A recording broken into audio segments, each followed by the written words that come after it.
Our next story is another sign that we're living in the end of this age. In Israel, the search for the perfect red heifer has intensified. The Temple Institute launched its red heifer program about a decade ago. But even in temple times, an animal that fulfilled biblical requirements was exceedingly rare. Failing to produce a suitable candidate from ranchers in Israel, the Temple Institute recently began investigating alternative sources for a perfect red heifer.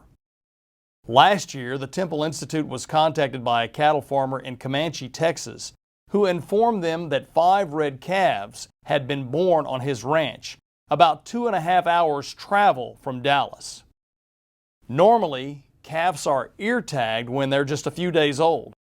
But by a remarkable coincidence, these 5 calves were not tagged. And also, coincidentally, all were female. Any blemish would disqualify the calf, and a hole in the ear would be just such a blemish.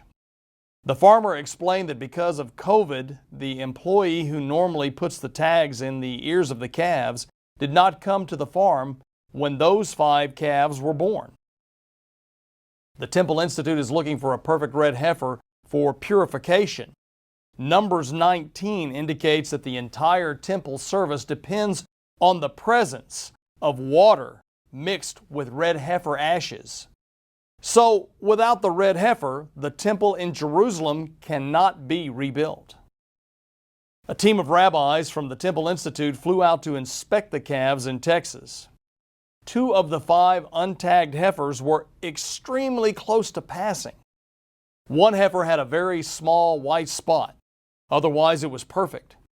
The other had some hairs that could be red or they could be black. So, unfortunately, the search for the red heifer continues. The Temple Institute recently took out full-page ads in ranching magazines here in the United States requesting that any red calves be set aside. Without a doubt, a perfect red heifer will be found soon.